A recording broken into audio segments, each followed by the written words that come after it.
Hello दोस्तों, welcome back to my YouTube channel. दोस्तों बात करेंगे हम बीपीएससी टीआरई 3.0 शिक्षक भर्ती 2024 के संबंध में। साथियों, आज के इस वीडियो में बीपीएससी टीआरई 3.0 के डॉक्यूमेंट वेरिफिकेशन को लेकर के बात करेंगे कि आपके डॉक्यूमेंट वेरिफिकेशन में कौन कौन से जो है कागजात लगने वाले, यानी कि कौन कौन से डॉक्यूमेंट लगने वाले हैं, उसकी पूरी लिस्ट आपको इस वीडियो के माध्यम से दिखाने वाले हैं, जिससे आपको डॉक्यूमेंट वेरिफिकेशन के टाइम पर कोई दिक्कत ना हो। तो यहाँ पे देखिए, डॉक्यूमेंट वेरिफिकेशन जरूरी कागजात डीवी के लिए और डीवी करेक्शन डॉक्यूमेंट को लेकर के बात करेंगे, यानी कि री अपलोड डॉक्यूमेंट कब से आपका किया जाएगा। जो कैंडिडेट के गलत हो चुके हैं, इन्हें यानी जिन्होंने अपलोड करते टाइम पे गलत डॉक्यूमेंट अपलोड कर दिया है, वो कैसे सुधार कर पाएंगे, उसके लिए भी यहाँ पे इस वीडियो के माध्यम से जरूरी सूचना है। और आपको बता दें कि इसके बिना डीवी से बाहर ध्यान दें, अगर चाहे आप बिहार के कैंडिडेट हों, चाहे आप अदर स्टेट के कैंडिडेट हों। ये वीडियो काफ़ी महत्वपूर्ण है चारों वर्गों के कैंडिडेट के लिए, PRT 6 to 8, 9 to 10 और 11 to 12। वीडियो को बहुत ध्यानपूर्वक देखिएगा और जो भी आपको जानकारी इसमें दी जाएगी सटीक दी जाएगी, जिससे आपको डॉक्यूमेंट वेरिफिकेशन में कोई भी दिक्कत ना हो, चाहे वो बाहरी कैंडिडेट हो चाहे वो बिहार के कैंडिडेट हो। ठीक है, चलिए एक बार देखते हैं कि क्या कुछ अपडेट है। सारा अपडेट आपको इस वीडियो के माध्यम से मिलेगा। वीडियो को भी लाइक शेयर कर दीजिएगा और हमारे टेलीग्राम चैनल से जुड़ना न भूलिएगा। टेलीग्राम चैनल आपको जो है वीडियो के डिस्क्रिप्शन में या कमेंट सेक्शन में जो है वहाँ पे मिल जाएगा।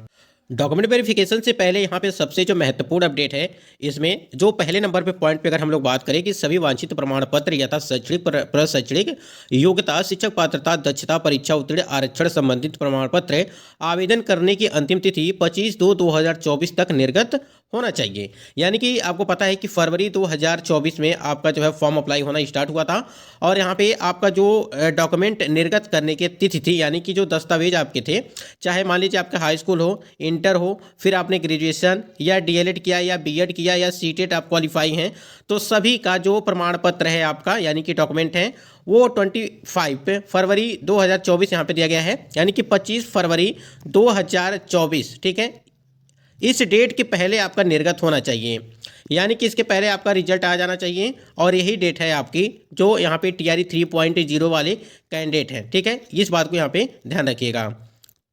ये बहुत ही महत्वपूर्ण चीज़ थी इस वाली वीडियो में यहाँ पे ये चीज़ें। ठीक है, यानी कि 25 फरवरी 2024 तक आपके सभी डॉक्यूमेंट निर्गत होने चाहिए, यानी कि आपका चाहे सीटेट का जो रिजल्ट आ जाना चाहिए, चाहे आपका बीएड किया हो आपने, या आपने या ये स्टेट का हो या सीटेट का हो, जो भी चीज़ है सबका।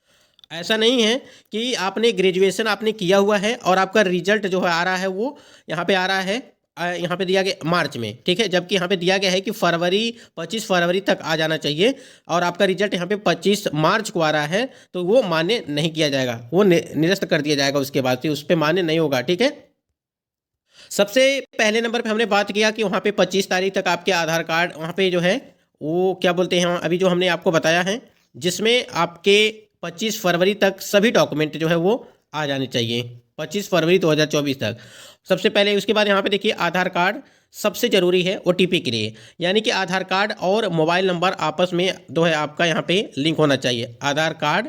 ठीक है, उसके बाद यहाँ पे आपका मोबाइल नंबर, ये दोनों आपस में लिंक होने चाहिए, जिससे OTP की समस्या उत्पन्न न हो। ठीक है, यानी कि OTP आपको यहाँ से मिलेगा, तभी जाकर के आपकी काउंसलिंग की प्रक्रिया वो आगे।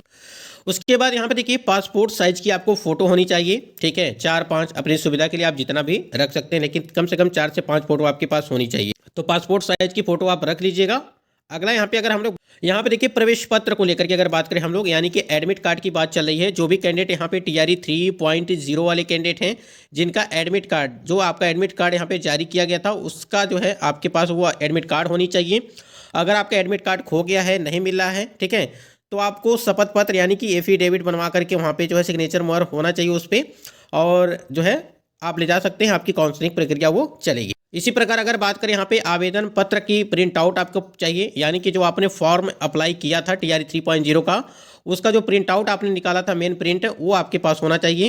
ठीक, अगर खो गया है तो आप उससे जो है शपथ पत्र के माध्यम से जो है वहाँ से कागजात बना करके लेके जाएंगे, एफिडेविट बनवा कर लेके जाएंगे, वो सारी प्रक्रिया आपकी जो है आगे चलती रहेगी काउंसलिंग के टाइम पे। ठीक है, ये सारी चीज़ें हो गई। अब उसके बाद यहाँ पे देखिए, अगला आपका है यहाँ पे हाई स्कूल का मार्कशीट और हाई स्कूल का सर्टिफिकेट। ठीक है, तो आपको पता है कि अब जो है सबका एक ही में आ रहा है, तो जिनका अलग अलग होगा वो अलग अलग अपना लेकर के आएंगे। देखिए, एक चीज़ समझिएगा, अगर किसी कैंडिडेट ने यहाँ पे प्रोविजनल जो है वहाँ पे अपलोड किया हुआ है, तो आप प्रोविजनल जरूर लेके जाइएगा, और साथ साथ आपका जो ओरिजिनल होगा, ठीक है, वो भी आप अपने साथ लेकर के जाएंगे। ठीक है, ऐसा नहीं है कि आप प्रोविजनल आपने अपलोड किया है तो आप प्रोविजनल लेकर चले गए और हमने जो है कि जो ओरिजिनल वाला है वो घर पे छोड़ दिए, तो ऐसा नहीं है। दोनों आपको लेके जाना है, यानी कि जो ओरिजिनल है वो भी और जो प्रोविजनल है वो भी। ठीक है, उसके बाद यहाँ पे देखिए 12th का मार्कशीट चाहिए और 12th का सर्टिफिकेट आपने फॉर्म अप्लाई करते टाइम पे ज़रूर अपलोड किया होगा, तो आप यहाँ पे लेकर जाएंगे। ठीक है, अब ऐसा है बहुत सारे कैंडिडेट का ऐसा है कि उन्होंने जो है अपलोड तो किया है 12th का, ठीक है, लेकिन गलती क्या हुआ है कि उनका जो अपलोड हो गया है यहाँ पे हाई स्कूल का। तो ये सारी बहुत सारे कैंडिडेट के साथ ये गलतियाँ हुई हैं। तो आपको यहाँ पे अगर बात करें हम लोग, चाहे वो आपका हाई स्कूल का हो, इंटर का हो, ग्रेजुएशन का हो, कोई भी यहाँ पे आपने अपलोड करते टाइम पे अगर कोई गलती हो गई है तो बिल्कुल आपको घबराने की ज़रूरत नहीं है। उसके लिए भी आपको जो है समय दिया जाएगा और ये बीपीएससी आयोग की तरफ से ही सूचना दी जाएगी, नोटिस जारी की जाएगी, तब उसमें आप सुधार कर पाएंगे। अगला है यहाँ पे देखिए स्नातक का मार्कशीट एवं डिग्री होना चाहिए। ठीक है, स्नातक की मार्कशीट देखिए, मार्कशीट के साथ साथ आपकी डिग्री भी होनी चाहिए, वो भी आपके ओरिजिनल होनी चाहिए। ठीक है, आपने जो अपलोड किया है वो तो होगा ही होगा, लेकिन आपका ओरिजिनल डॉक्यूमेंट भी आपके पास होने। उसके बाद देखिए यहाँ पे परास्नातक का मार्कशीट एवं डिग्री आपके पास होनी चाहिए। देखिए डिग्री कंपलसरी है। अगर किसी कोई भी कैंडिडेट की अगर बात करें, चाहे पीआरटी के कैंडिडेट हों या किसी भी वर्ग के कैंडिडेट हों, सबकी जो है यहाँ पे डिग्री आपके पास होनी चाहिए। डिग्री यहाँ पे रहेगी और वहाँ पे आपसे डिग्री भी मांगी जाएगी, जांच की जाएगी, तब वहाँ पे आपको जो है कोई दिक्कत नहीं होगी। अगर नहीं है तो दिक्कत आपको हो सकता है। फिलहाल यहाँ पे अगर कोई भी कैंडिडेट यहाँ पे मार्कशीट जो भी है प्रोविजनल अगर वहाँ पे अपलोड किए हैं तो उनके लिए भी कोई दिक्कत नहीं है, लेकिन ओरिजिनल अपने साथ ज़रूर लेकर के जाइएगा अगर आपके पास है।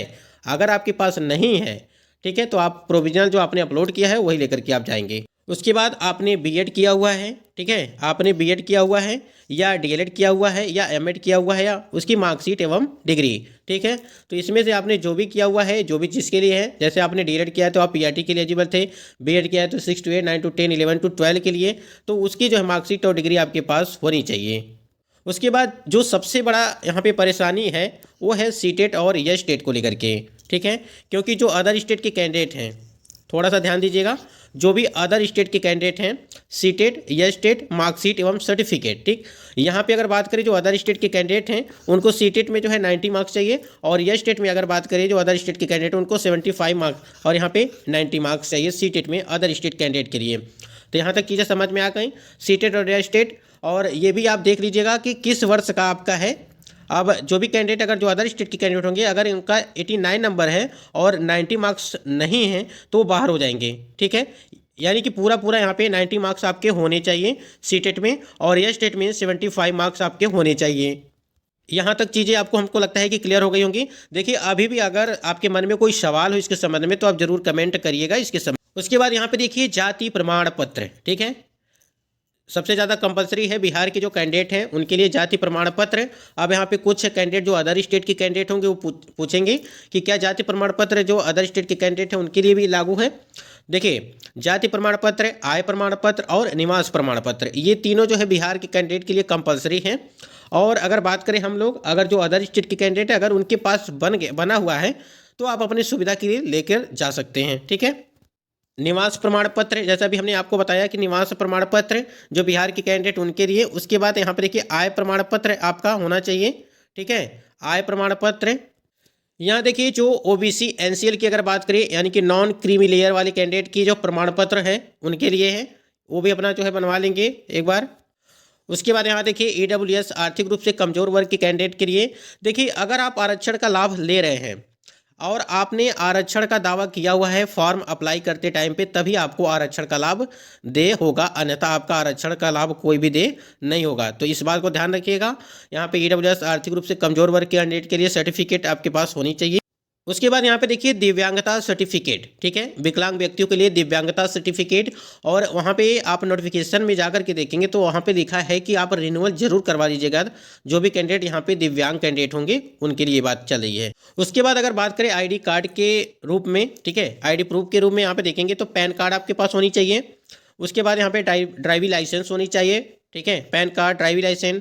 अब यहाँ पे कुछ कैंडिडेट का होगा कि क्या आधार कार्ड से काम नहीं चलेगा, तो देखिए हमने शुरू में ही आपको आधार कार्ड प्लस आपका मोबाइल नंबर दोनों आपस में लिंक को लेकर के बात किया था। तो आधार कार्ड तो आपको कंपलसरी है ही, लेकिन आईडी के तौर पर यहाँ पे पैन कार्ड, ड्राइविंग लाइसेंस आपके पास होनी चाहिए। उसके बाद यहाँ पे जो है बैंक पासबुक और चेकबुक के संबंध में हमने यहाँ पे बात किया हुआ है। किसी भी बैंक का यहाँ पे बैंक पासबुक, लेकिन जो सबसे यहाँ पे मांगा जा रहा है वो आपका एसबीआई का मांगा जा रहा है। ठीक है, स्टेट बैंक ऑफ इंडिया का यहाँ पे एसबीआई का अकाउंट मांगा जा रहा है। अगर आपके पास नहीं है तो कोई परेशान होने की ज़रूरत नहीं है, अकाउंट खुलवा लीजिए।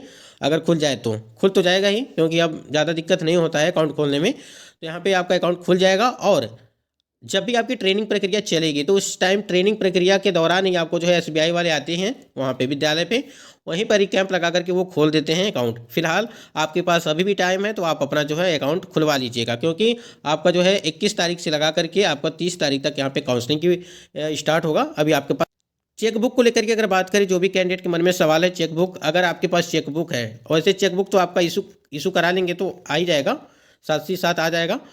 फिलहाल अगर नहीं है तो कोई भी दिक्कत नहीं होगा। उसके बाद यहाँ पे देखिए, सबसे बड़ा जो आप सबका जो यहाँ पे सवाल था, सभी प्रमाण पत्रों पर बीपीएससी का वाटरमार्क जरूरी है।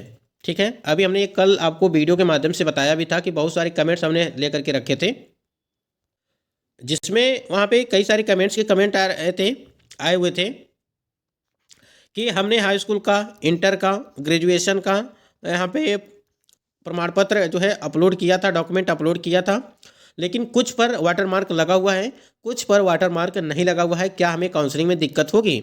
तो देखिए, अभी आपके पास काउंसलिंग के लिए काफ़ी समय है। ठीक, और रही बात वाटरमार्क की, जिस पे आपका वाटरमार्क लगा हुआ है वो तो सही है, यानी कि वेरीफाइड हो ही गया है।